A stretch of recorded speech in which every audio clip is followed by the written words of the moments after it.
So let me give you an example of the kind of problem that we ran into with Enterprise V1.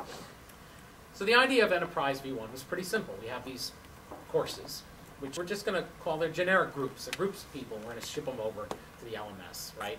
And LMS wants to know about courses and groups of people, so it should be fine, right? Well, it turns out that the way registrars think about courses as groups of people, and the way students and teachers in their everyday action think about courses and groups of people is very different. So to give one example, I've got a class that's called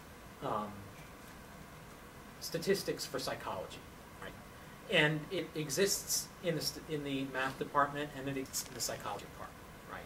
For the registrar, that distinction is all important. The registrar, one of the big jobs of the registrar is bookkeeping, and I need to know if you've got 3 credits toward your math major or 3 credits toward your psychology minor. Choose one or the other, they're very different from each other. Students and teachers, as far as they're concerned, we're all taking the same class in the same room with the same teacher and same books at the same time. We don't care about that bookkeeping except at the end when we go and we look at our transcripts, right? So this data that was being sent out of the student information system that was sent out from the registrar's view, and it got sent over to the learning management system in a way that was not useful to students and teachers. So out comes the duct tape, right?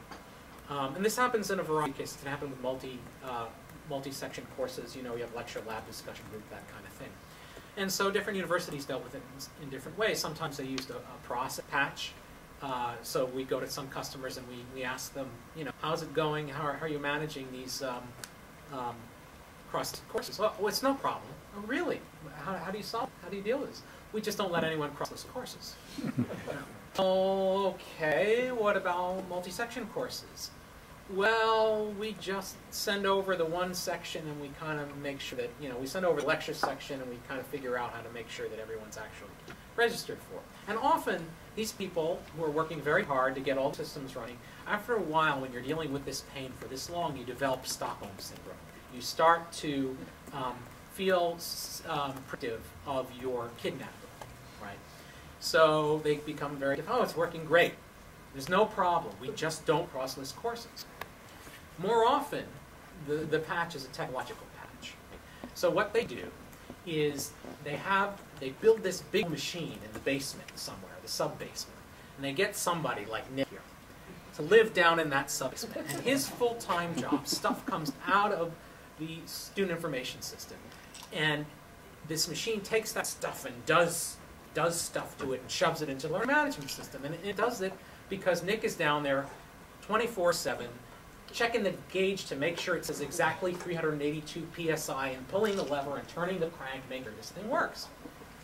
And when you go down and you ask Nick or you ask his manager, how's it going? You know, is this thing really working for, oh yeah, it's working fine, absolutely. No problem. Really, it seems like an awful lot of labor to accomplish a simple thing. Oh, it's great, it's great. Well, that's good because we just need to make one little change. Don't touch it. You don't really want to change anything, do you? And then the alarm bell goes off and he's back to clean, right? So this is sort of the trap that we all get into with IMS Enterprise and really with any system that exists for IMS Enterprise. It's not pretty, but what we do is we keep trying to make that machine work and tweaking it a little bit to make sure that we get the minimum that we need.